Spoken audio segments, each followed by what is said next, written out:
السلام عليكم ورحمة الله. الحمد لله والصلاة والسلام على رسول الله وعلى آله وصحبه أجمعين. أما بعد. സ്നേഹം നിറഞ്ഞ സഹോദരന്മാരെ, ഹദീസ് ക്ലാസ്സാണ് നമ്മൾ ഉദ്ദേശിക്കുന്നത്. അർബഊന നവവിയ്യ എന്ന പുസ്തകം ഇമാം നവവിയുടെ 40 ഹദീസുകൾ നൽകാൻ അറിയപ്പെടുന്നുണ്ട്. അപ്പൊ നവവിയുടെ 40 ഹദീസുകൾ എന്ന പേരിലുള്ള ഒരു ചെറിയ പുസ്തകമുണ്ട്.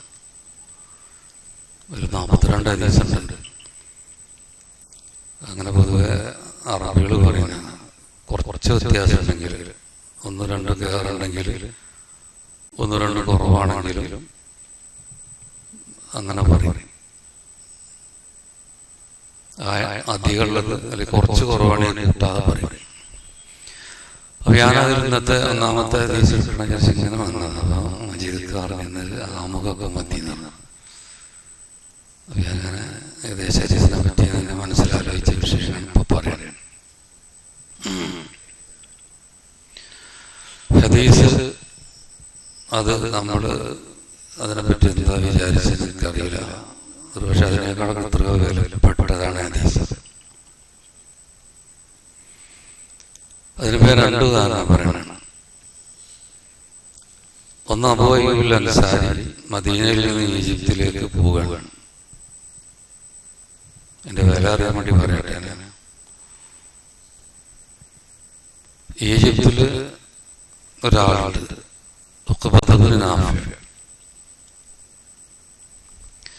എന്തിനാ അദ്ദേഹത്തിന്റെ അടുത്ത് പോകണമെന്ന് ചോദിച്ചാൽ ഒരു ഹദീസിന്റെ പദം ഉറപ്പാക്കാനാണ്. മൻ സതറ മുസ്ലിമൻ സതറഹുല്ലാഹു യൗമൽ ഖിയാമ. ഇതാണ് ഹദീസ്. ഒരു മുസ്ലിമിന്റെ എന്തെങ്കിലും കുഴപ്പം നമ്മൾ കണ്ടിട്ട് അത് മറച്ചു വെച്ചാൽ നമ്മുടെ കുഴപ്പമാണെന്ന് പറയും. ലോകത്ത് മറച്ചു വെക്കുന്നവരാണ് ഹദീസാണ്. അപ്പൊ ആ ഹദീസിന്റെ പദം ഉറപ്പ് വരുത്താൻ വേണ്ടിയിട്ട് പോകണം. സാധാരണ ഹദീസ് പഠിക്കാനും കൂടിയല്ല ശരിക്ക്. കാരണം ആ ഹദീസ് റസൂലിന്റെ അടുത്ത് നിന്ന് കേൾക്കുമ്പോൾ ഇനി കേട്ട ആകെ ഒരാള് ബാക്കി ഈജിപ്തിലൊരാളുണ്ട്. അപ്പൊ ആ അക്ഷരം പതൊക്കെ അങ്ങനെ തന്നെയാണെന്ന് ഉറപ്പാക്കാൻ വേണ്ടിയിട്ടാണ് പോകുന്നത്. ശരിക്ക് 1000-ലേറെ കിലോമീറ്റർ ഉണ്ട് ഈ മദീനയിൽ നിന്നും അവിടെ ഈജിപ്തിനും ഇടയിലുള്ള ദൂരം. അപ്പൊ 1000-ലേറെ മൈക്ക് പെണ്ണുങ്ങളാരുണ്ടോ? ചിലപ്പോ അത് അടുത്ത് വെച്ചാൽ ശരിയാവുന്ന.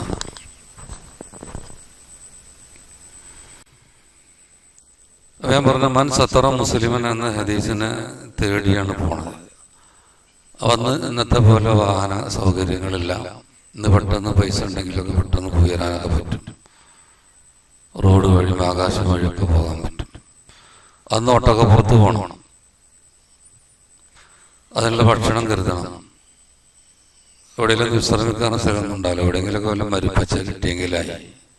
ആ യാത്രയെ പറ്റി നമ്മളൊന്ന് കാണണം. അന്ന് അവരവരുടെ മനസ്സിൽ ഈ ഹദീസിന് കൊടുത്ത സ്ഥാനം എത്ര ഉണ്ട്. അതുകൊണ്ടാണ് നമ്മളിത് എത്രയോ കണ്ടതെന്ന് എനിക്കറിയില്ല ഞാൻ പറഞ്ഞു. എന്നിട്ട് അവിടെ പോയി അദ്ദേഹം കണ്ടു. അബൂ അയ്യൂബ് അൻസാരിനെ അൻസാരി ഉഖബത്തിനെ കണ്ടു. എന്നിട്ട് പറയാണ്, നമ്മുടെ നബിന്റെ സദസ്സെന്ന് കേട്ടൊരു ഹദീസ് ഉണ്ടല്ലോ, സത്തറ മുസ്ലിമൻ, അത് ഞാനൊന്ന് പറയാം, അത് അങ്ങനെ തന്നെയാണോ? ഞാൻ പറഞ്ഞാൽ അതിൽ വല്ല തെറ്റുണ്ടോ എന്ന് നിങ്ങളൊന്ന് പറഞ്ഞു തരണം. അത് പറഞ്ഞാൽ അങ്ങനെ തന്നെയാണ് ഞാനും കേട്ടത്. എന്നാ ഞാൻ പോവാണ്, ഒറ്റ പോക്ക്. അപ്പൊ എത്ര ദിവസങ്ങൾ നിങ്ങളുടെ യാത്രയാണ് ഒരു ഹദീസിന്റെ പദം ഉറപ്പുവരുത്താനാണ്.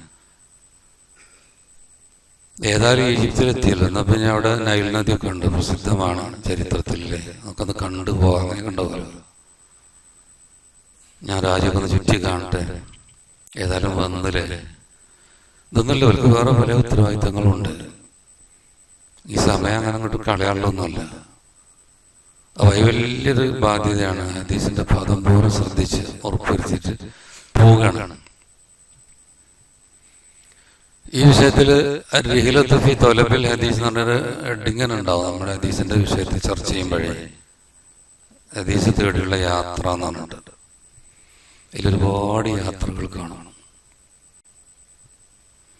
ഭയങ്കര കഷ്ടപ്പാടുകൾ. ഇമാം ബുഖാരി സഞ്ചരിച്ചത് 10,000-ഓളം കിലോമീറ്ററുകളാണെന്ന് പറയുന്നത്. അതിൽ കൂടുതലാണ് പറയുന്നത്. അതൊരു നാട്ടിൽ നിന്ന് ഹദീസുകൾക്കും ഒന്നും കൂടി ഉറപ്പെടുത്തി വേറെ നാട്ടിലേക്ക് പോകും. പിന്നെ പറഞ്ഞ ആൾക്കാർ ചരിത്രം കിട്ടണം, അവ ചരിത്രം തേടി പോകും. അങ്ങനെ എന്തൊരു കഷ്ടപ്പെട്ടിട്ടാണ് അത് നമ്മുടെ മുമ്പിൽ കിട്ടിയത്. ഇനി വേറെ ഒന്നുകൂടെ ഉണ്ട്. ബാഗ്ദാദിലുള്ള അഹമ്മദ് ബിൻ ഹംബലിന്റെ അടുത്തേക്ക് ഒരാൾ വരുന്നുണ്ട്. അത് സ്പെയിനാണെന്നൊക്കെ, ഇസ്ലാം രാജ്യമുള്ള സ്പെയിന്. അപ്പൊ അദ്ദേഹം ഹദീസ് പഠിക്കാൻ വരികയാണ്. അത് ഇത്ര 5000-ഓളം കിലോമീറ്റർ ഉണ്ട് സ്പെയിനും ബാഗ്ദാദും തമ്മിൽ. നിങ്ങളൊന്ന് അടിച്ചു നോക്കണ്ട്, 5000-ലേറെ കിലോമീറ്റർ ഉണ്ടാവും. എന്നിട്ടൊരാൾ വരികയാണ്. അതിന് ഒരുക്കം എന്തെല്ലാം ഒഴിവാക്കണം, വീട്ടില് കുടുംബത്തോട് പറയണം, ഇവിടെ തിരിച്ചു വരുന്ന അറിയില്ല, അന്നത്തെ വാർത്ത പോണ, അന്നത്തെ ഒട്ടകപ്പുറത്താണ് പോണ, ഇത്ര ദിവസങ്ങൾ യാത്ര ചെയ്യേണ്ടി വരും. എന്നിട്ട് പോയി കഷ്ടപ്പെട്ട് ദിവസങ്ങളും മാസങ്ങളും നീണ്ട യാത്ര കഴിഞ്ഞ് ബാഗ്ദാദിലെത്തിയ പറഞ്ഞു, അഹമ്മദ് വീട്ടുതടങ്കലാണ്. അന്നൊരു പ്രശ്നം ഉണ്ടായിരുന്നല്ലോ, ആ കാലത്തൊരു പ്രശ്നം ഉണ്ടായിരുന്നു. ഖുർആൻ മഖ്ലൂഖാണോ കലാമാണോ എന്നൊക്കെ ഒരു ചർച്ച ഉണ്ടായിരുന്നു. അപ്പൊ അഹ്ലുസുന്ന വൽ ജമാഅക്ക് ഒരു സംശയമില്ല, അല്ലാഹുവിന്റെ കലാമാണ് ഖുർആൻ. പക്ഷെ അന്നത്തെ ഭരണകൂടം ഔദ്യോഗികമായ അഭിപ്രായം പറഞ്ഞത് അല്ല, ഖുർആൻ മഖ്ലൂഖാണ്. അത് പറയണല്ലോ, അത് പറഞ്ഞിട്ടില്ലെങ്കിൽ ജയിലിലിടും, ജോലികളിൽ മർദ്ദിക്കും, കൊല്ലും എന്നൊക്കെ പറഞ്ഞിട്ടുണ്ട്. കുറെ ആൾക്കാർ കൂറ് മാറി പേടിച്ചിട്ട്. പക്ഷെ അഹമ്മദ് ബിൻ ഹംബലിന്റെ കൂടെ 2-3 ആൾക്കാർ ഉറച്ചെന്നു. പിന്നെ ആ 2 ആളും കൂറ് മാറി. പിന്നെ അദ്ദേഹത്തിന്റെ കൂടെ ഒരാൾ അദ്ദേഹം മരിച്ചുപോയി. പിന്നെ അഹമ്മദ് ബിൻ ഹംബൽ ഒറ്റക്കായി. അങ്ങനെയൊക്കെ പറയാൻ സംഭവങ്ങളുണ്ട് അദ്ദേഹം ജീവിതത്തിൽ. പക്ഷെ എന്നിട്ട് ഉറച്ചു നിന്നതുകൊണ്ടാണ് ഇമാം അഹ്ലുസ് സുന്ന വൽ ജമാഅ എന്നുള്ള പേരിലൊക്കെ അദ്ദേഹം അറിയപ്പെടുന്നത്. അപ്പൊ ആ കാലത്ത് അദ്ദേഹത്തിന് വിലക്കുണ്ടായിരുന്നു. ഈ പുറത്ത് ക്ലാസ് എടുക്കാൻ പാടില്ല, വീട്ടിൽ നിന്നാൽ മതി. അപ്പൊ ഇത്രയും ദൂരം കഷ്ടപ്പെട്ട് വന്നിട്ട് ഹദീസ് കേൾക്കാൻ പറ്റൂല. അഹമ്മദ് ബിൻ ഹംബലിന്റെ അടുത്തേക്കാണ് ഹദീസ് തേടി വരുന്നത്. എനിക്ക് ഹദീസ് പഠിക്കണം എന്ന് പറഞ്ഞ് വരികയാണ്. അപ്പോ എന്ത് ചെയ്യും? അപ്പൊ അദ്ദേഹത്തിന് തോന്നിയ ഒരു ആശയം എന്താ അറിയോ? ഒരു യാചകന്റെ വേഷം ധരിക്കുക, കീറി പറഞ്ഞ വസ്ത്രമൊക്കെ ധരിച്ചിട്ട് 5 പൈസക്ക് വകയില്ലാത്ത മാതിരി നടക്കുക. എന്നിട്ട് അഹമ്മദ് ബിൻ ഹംബലിന്റെ വീട്ടിൽ വരും. വല്ലതും വേണം, ഭക്ഷണമുണ്ട്, വിശക്കനുണ്ട്. ഇത് ഉള്ളിൽ കയറി അദ്ദേഹം പറയല്ലോ, നല്ല ഭക്ഷണം കഴിച്ചു. അങ്ങനെ വിളിക്കുമ്പോൾ സത്യം പറയും, ഞാൻ യാചകനൊന്നുമല്ല, ഞങ്ങളുടെ അടുത്തേക്ക് അങ്ങ് സ്പെയിനിൽ നിന്ന് വന്നതാണ്, ഹദീസ് പഠിക്കാൻ വന്നതാണ് ഞാൻ. അവിടെ എനിക്ക് നിത്യം 2-3 ഹദീസൊക്കെ പറഞ്ഞുതരാമല്ലോ. അപ്പോൾ ആൾക്കാർ ശ്രദ്ധിക്കില്ലല്ലോ, ഞാൻ യാചകന്റെ മാതിരിയല്ലേ വരുന്നത്, ഞാൻ ഭക്ഷണം കഴിക്കുക ചെയ്തു. അങ്ങനെ എത്രയോ കാലം ആ രൂപത്തിൽ ഹദീസ് പഠിച്ച സംഭവങ്ങളൊക്കെ ഉണ്ട്. അപ്പൊ ഇതിന്റെ വില അറിയണം നമ്മൾ ശരിക്കും. നമ്മുടെ മുമ്പിൽ ഇതുണ്ട്, നമ്മളെന്ത് ചെയ്യണില്ല, വായിക്കുന്നില്ല, പഠിക്കുന്നില്ല. നമ്മൾ പറയും ഖുർആൻ കഴിഞ്ഞ ഏറ്റവും സഹീഹ് ബുഖാരിയാണ് അറിയും. എന്നാൽ സഹീഹ് ബുഖാരി നമ്മൾ വായിക്കൂല. അത് കഴിഞ്ഞാൽ പിന്നെ അടുത്ത സഹീഹ് മുസ്ലിമാണ് അറിയും. എന്നാൽ അത് വായിച്ചു നോക്കട്ടെ. ഇതൊക്കെ നമ്മൾ കേരി കൂട്ടാം. മരിക്കണ നേരത്ത് ഭയങ്കര ഖേദം വരും. കാരണം ഇത് പഠിക്കാൻ നമ്മളെ പറഞ്ഞയച്ചു, ഇത് പഠിച്ചിട്ട് റബ്ബിനെയും ഭാഗത്തെടുക്കാൻ. എല്ലാവരും വലിയ പണ്ഡിതനാണെന്നൊന്നും പറയില്ല. എന്നാലും നമ്മുടെ കർമ്മങ്ങളും നമ്മുടെ വിശ്വാസങ്ങളൊക്കെ ശരിയാവാനുള്ള കാര്യങ്ങളൊക്കെ നിർബന്ധമായിട്ട് നമ്മൾ പഠിക്കണം. പിന്നെ ഈ പഠനമാണ് നമുക്ക് തഖ്വ കൂട്ടുക, നമുക്ക് നല്ല ദീനീ ജീവിതം ഉണ്ടാക്കുക. ഇതിന്റെ പിന്നാലെ ഇപ്പൊ അബൂ ഹുറൈറ റളിയല്ലാഹു അൻഹു നബിന്റെ അടുത്ത് ഇങ്ങനെ കൂടുകയാണ്. ഒന്നുമില്ല, വിശന്ന് അങ്ങെത്തിയാലും ചിലപ്പോൾ പള്ളിയിൽ ഇങ്ങനെ മിഹ്റാബിൻ്റെ കടക്കുമ്പോൾ വിശന്ന് ആൾക്കാർ എന്നെ ഭ്രാന്താന്ന് വിളിക്കും. എനിക്ക് ഭ്രാന്താണെന്ന് വിചാരിക്കും. എനിക്ക് ഭ്രാന്തൊന്നുമില്ല, വിശന്നിട്ടിങ്ങനെ നിലത്ത് കിടന്നിട്ടിങ്ങനെ ചലിക്കുകയാണ്. എന്തിനാ കൂടെ നബിന്റെ വായിൽ എന്താ ഇങ്ങനെ കേൾക്കുക, വേറൊന്നുമില്ല പണി. എന്താ റസൂല് പറയണത് അത് കേൾക്കുക, കാണാൻ പഠിക്കുക. അന്തിക്കത് വീണ്ടും ആവർത്തിക്കും. അതിന് മുദാക്കറത്തുൽ ഹദീസ് എന്നാണ് ഹദീസ് നിങ്ങളൊക്കെ പറയാം. അങ്ങോട്ടും ഇങ്ങോട്ടും പറയാം.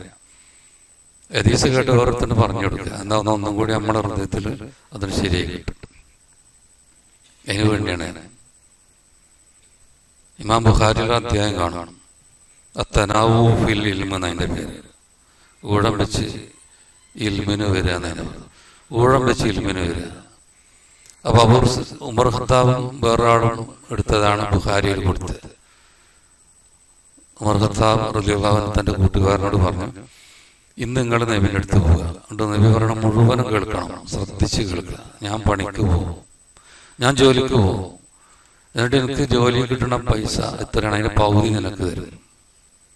അങ്ങനെ ജീവിക്കുമ്പോണല്ലോ, ജോലി ചെയ്യുമ്പോണോ, അതുകൊണ്ട് എൻ്റെ കൂലിൻ്റെ പകുതി നിനക്ക്. പക്ഷെ അതിന് പകരമായി എന്താണോ നബിയിൽ എന്ന് കേട്ടത് മുഴുവൻ എനിക്ക് പറഞ്ഞുതരാം. എന്നിട്ട് നാളെ ഞാൻ നബിൻ്റെ അടുത്ത് പോയിരിക്കും. അപ്പൊ ഈ പണിക്ക് പോകണം, എനിക്ക് കിട്ടണ പകുതി എനിക്ക് റസൂലിന്റെ കേട്ട മുഴുവൻ ഞാനും പറഞ്ഞുതരാം. ഇതൊക്കെയായിരുന്നു അവരുടെ വ്യവസ്ഥകൾ. അങ്ങനെ എത്ര സംഭവങ്ങളുണ്ട്.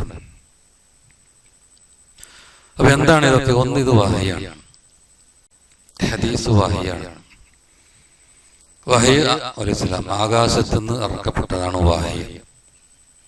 നമ്മുടെ സംസാരമല്ല, അള്ളാന്റെ ഭാഗത്തുനിന്ന് വന്നതാണ്, റബ്ബിന്റെ അടുത്ത് നിന്ന് കിട്ടുന്നതാണ്.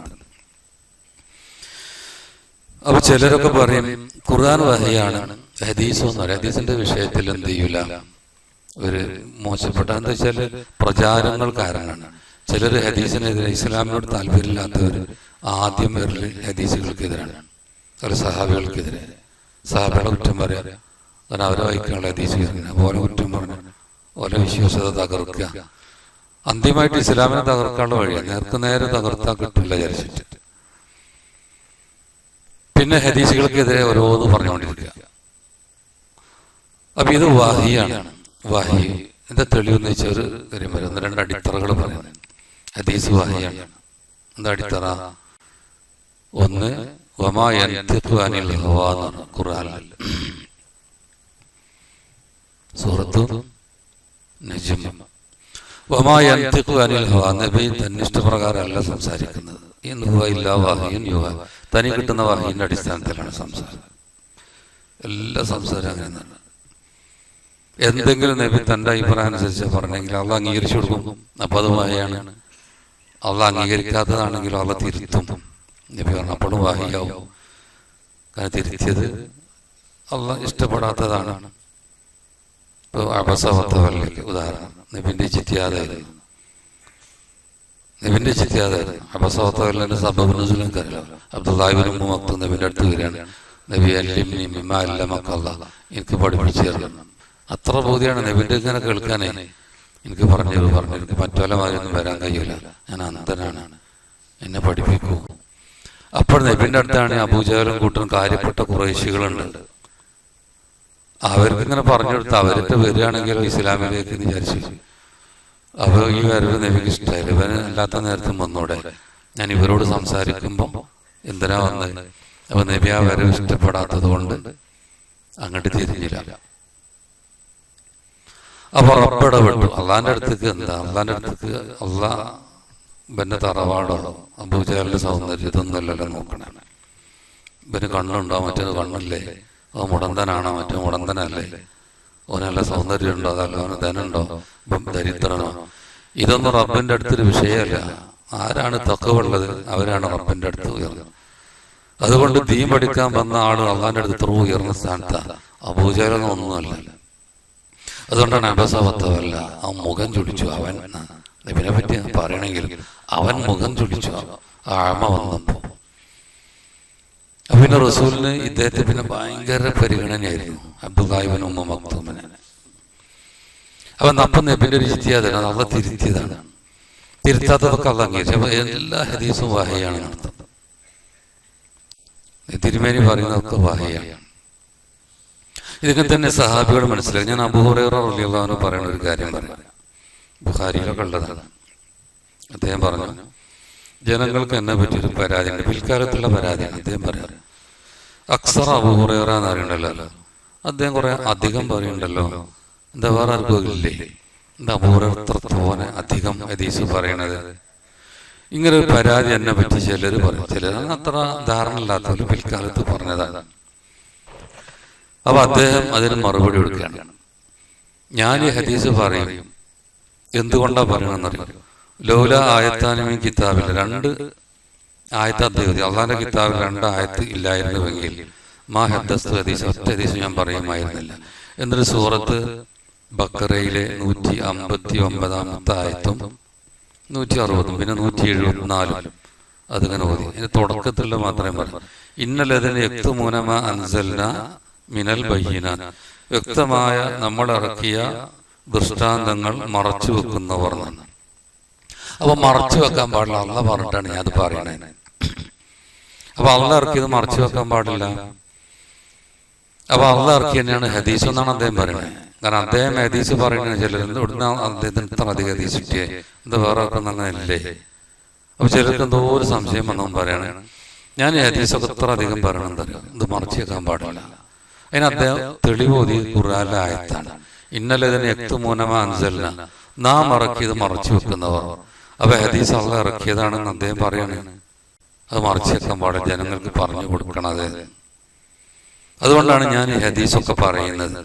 ഇന്ന് നബി സല്ലല്ലാഹു അലൈഹി വസല്ലം തന്നെ ചെയ്തിരുന്നത്, പിന്നെ ഇമാം ബുഖാരി തന്നെ ഉണ്ട്, മാകാന നബി സല്ലല്ലാഹു അലൈഹി വസല്ലം യസ്അലു മിമ്മാ ലം യുൻസൽ അലൈഹി വഹി. ഒരു ഹെഡിങ് ഞാൻ പറയണം കേട്ടോ, സ്വഹീൽ ബുഖാരി ഒരു ഹെഡിങ് പറയണം.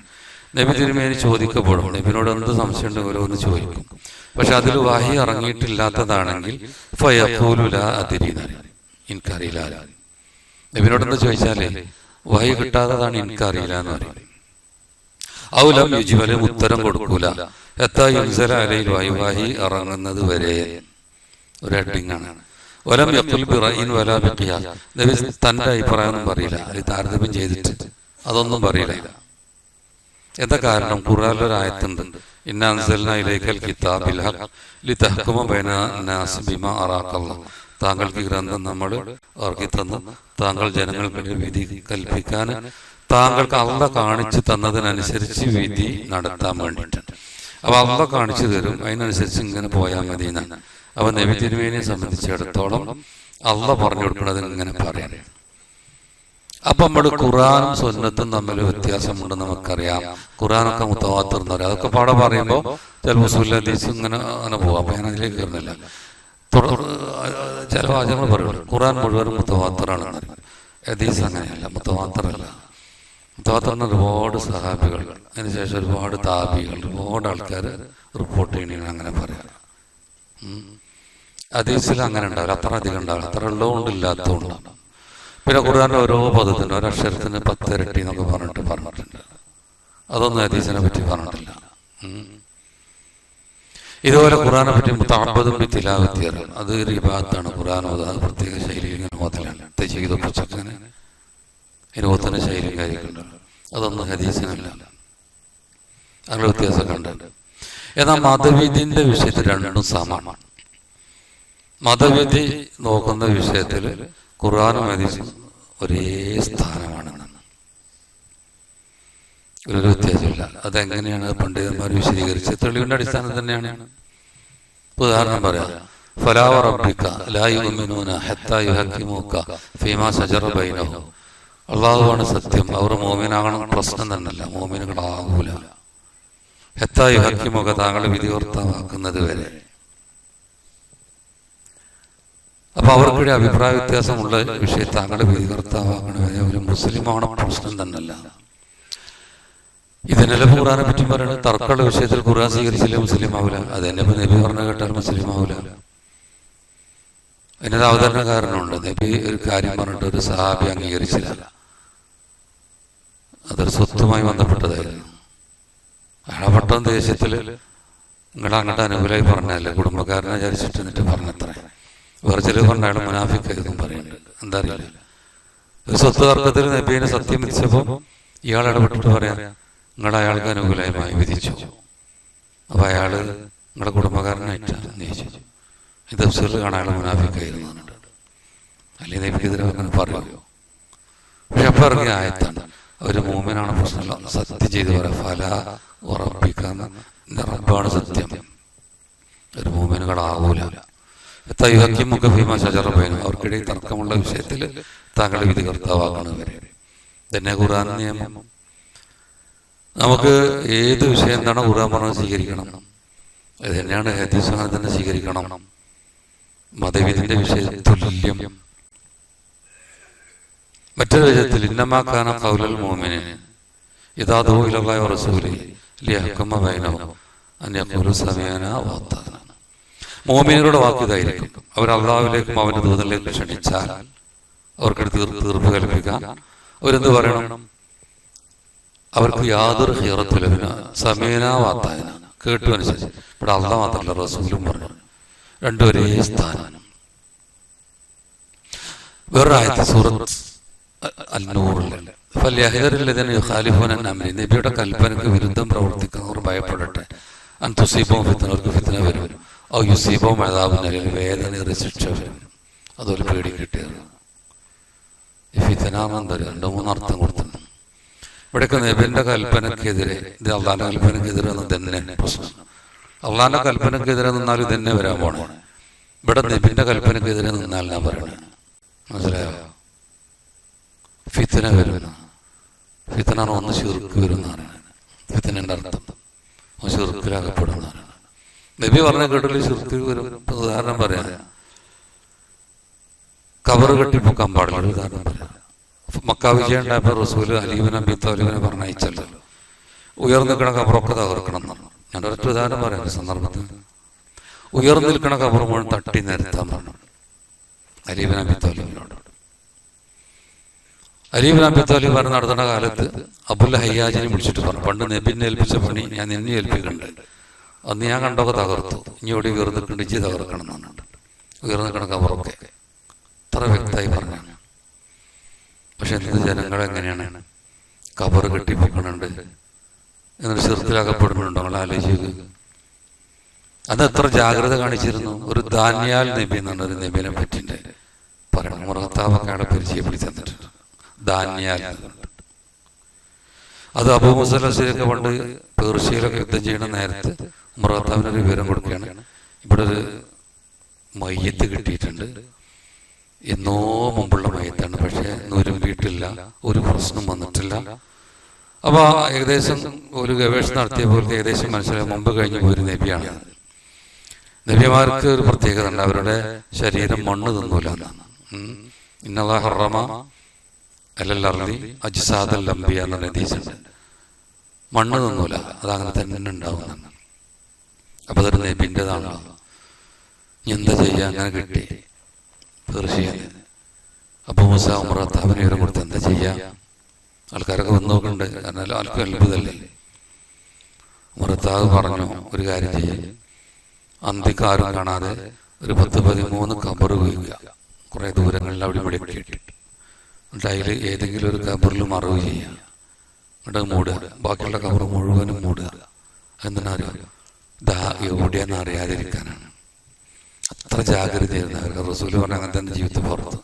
അങ്ങനെ പിൽക്കാലത്ത് കബർ കെട്ടിപ്പൊക്കലൊക്കെ വരും. കബർ വെറുതെ കെട്ടിപ്പൊക്കല്ല, ഔലിയാക്കൾ എന്നൊക്കെ പറഞ്ഞിട്ട് ആ കബറിൽ അടക്കം ചെയ്ത ആൾക്കാരോട് പ്രാർത്ഥിക്കാനൊക്കെയാണ് വരുന്നത്. അപ്പൊ ഈ റസൂൽ പറഞ്ഞതിൽ നിന്ന് മാറിയ ശിർക്കിലാകപ്പെടും. അഹമ്മദ് ഇബ്നു ഹംബൽ പറഞ്ഞു, ഫിത്ന എന്ന് പറഞ്ഞ ശിർക്കാണ്. നബി പറയുന്നത് കേട്ടിട്ടില്ലെങ്കിൽ ശിർക്കിലാകപ്പെടും. നിലവന്നൊക്കെ അങ്ങനെ തന്നെയല്ലേ?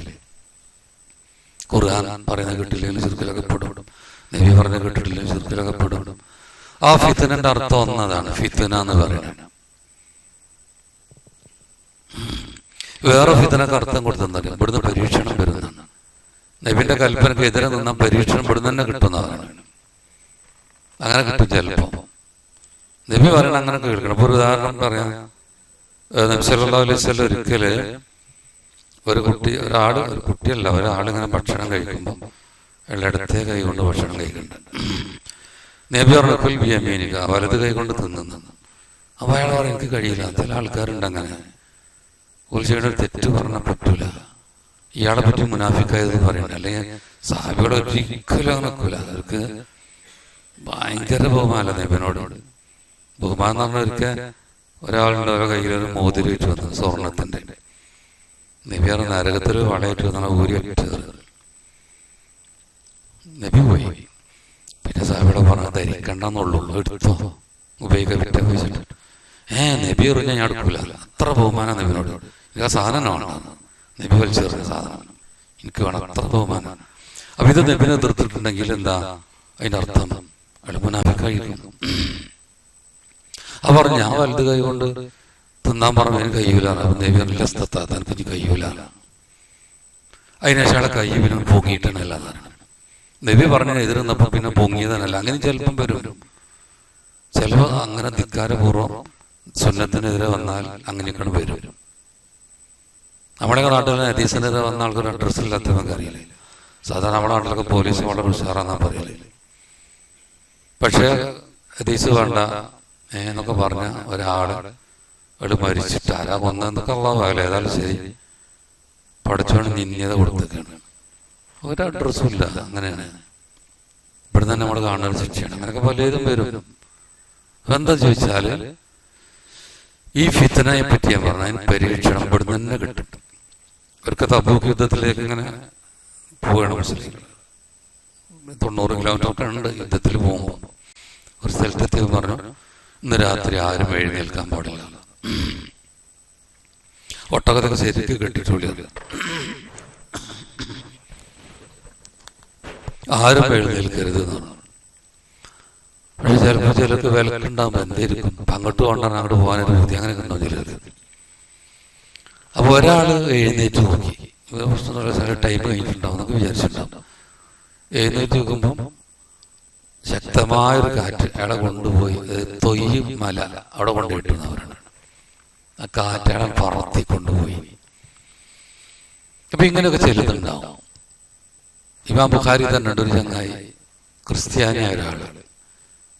അയാൾ ആദ്യം മുസ്ലിമായി എന്നാ പറയണേ. അയാള് വലിയ വർത്താനം പറയാ, മുഹമ്മദിനും ഒക്കെ ഞാനാ പറഞ്ഞു കൊടുക്കല്, ഞാനാണ് എഴുതല് വായി എഴുതല് എന്നൊക്കെ പറഞ്ഞിട്ട് അയാൾ പിന്നെ ക്രിസ്ത്യാനിയായി.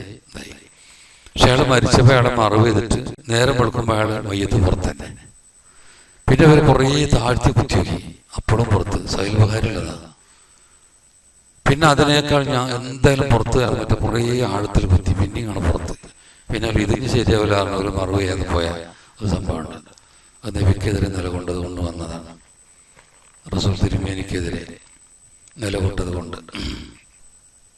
ഈ അഹമ്മദ് ഷാക്കിറിന്റെ ഉപ്പുണ്ട്. അഹമ്മദ് ഷാക്കിർ എന്ന് പറഞ്ഞാൽ അറിയാം ഞങ്ങൾക്ക്. ഈജിപ്തിലെ വലിയൊരു പണ്ഡിതനാണ്, മരിച്ചുപോയ വലിയൊരു മുഹദ്ദിസായിരുന്നു അഹമ്മദ് ഷാക്കിർ. അത് അഹമ്മദ് ബിൻ ഹംബലിന്റെ മുസ്നദിനൊക്കെ കുറേ ഭാഗം അത് ഇതിനെ തഹ്ഖീഖൊക്കെ നടത്തിയ വലിയൊരു പണ്ഡിതനാണ്. അദ്ദേഹത്തിന്റെ ഉപ്പൊരു അനുഭവം പറയുന്നുണ്ട്. എന്താണെന്നറിയാമോ? അപ്പൊ ആധുനിക കാലത്തുള്ളൊരു ഉദാഹരണം പറയണേ, അടുത്ത കാലത്തുള്ളതാണ്, കുറെ കാലമൊന്നായില്ല. താഹ ഹുസൈൻ എന്നൊരു അന്ധനായ വലിയ സാഹിത്യകാരനാണ് ഈജിപ്തിൽ. അദ്ദേഹത്തെ ഈജിപ്തിലേക്ക് ഉപരിപഠനത്തിന് വിടുക. ഈജിപ്തിലേക്കല്ല, പാശ്ചാത്യ നാട്ടിലേക്ക്. അവിടെ നിന്നൊക്കെ പഠിച്ചു വരാം. അത് പഠിച്ചു വന്നതിന്റെ കുഴപ്പങ്ങളെ കാണുന്നുണ്ട്. സാഹിത്യത്തിലൊക്കെ ഹദീസുകളെ നിശ്ചയിച്ചുകൊണ്ട് കുറെ എഴുതിയിട്ടുണ്ട്. പക്ഷെ അയാളെ യാത്ര അയക്കുമ്പോ എന്ത് ചെയ്തു? ഒരാള് അഭിനന്ദിച്ച് പ്രസംഗിക്കുകയാണ്. അന്ധനായ ആളെ നമ്മൾ ആദരിക്കുകയാണ്. നമ്മൾ അന്ധനായത് കൊണ്ട് മുഖം ചുളിക്കുന്നില്ല. മുമ്പ് അബസവത്തല്ല എന്ന് പറഞ്ഞാൽ മുഖം ചുളിക്കുന്നില്ല അന്ധന്റെ നേരെ.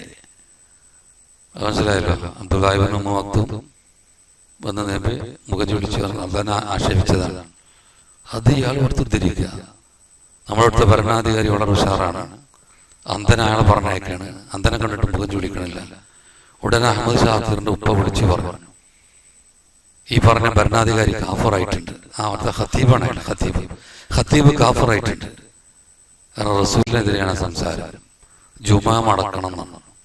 ഈ ജുമാ ശരിയില്ല. ആ പ്രസംഗത്തിനെ പറ്റി പിന്നെ ഒരു പറയാണ്, വലിയ സമ്പന്നനായിരുന്ന ആളാണ്. ആ ഖത്തീബിന് 5 പൈസക്ക് വകല്ലാതെ മറ്റുള്ള ആൾക്കാരുടെ ചെരുപ്പ് സൂക്ഷിക്കുകയും അതിന് ചില്ലറ പൈസ വാങ്ങി ജീവിച്ച ഗതികേട് ഞാൻ കാണേണ്ടി വന്നിട്ടുണ്ട്. നബിക്കെതിരെ പരസ്യമായി സംസാരിച്ചു. അപ്പൊ അങ്ങനെ ചില സംഭവങ്ങളൊക്കെ ചിലപ്പോൾ ഉണ്ടാകും. പേടിക്കണം നമ്മൾ.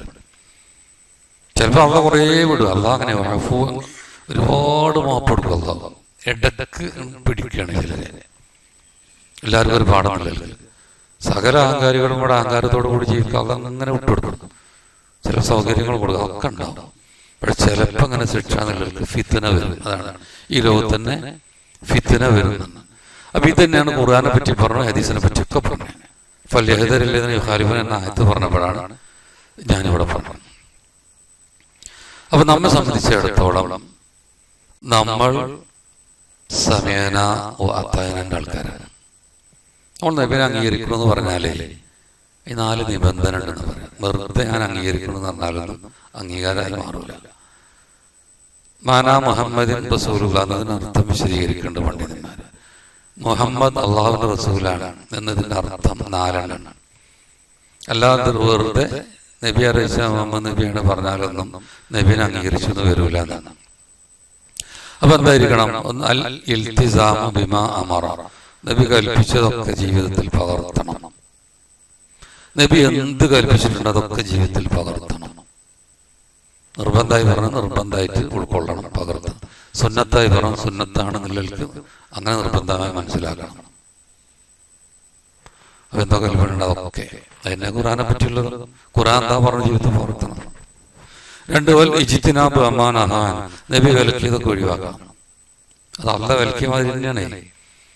നബി തിരുമേനി പറഞ്ഞു, അലാ അറിയണം, ഇന്നമ ഹറം റസൂല കമ ഹറം അല്ലാഹ്, റസൂൽ ഹറാമാക്കിയ അള്ളാഹ് ഹറാമാക്കിയ മാതിരി തന്നെയാണ്. വളരെ വ്യക്തമല്ലേ?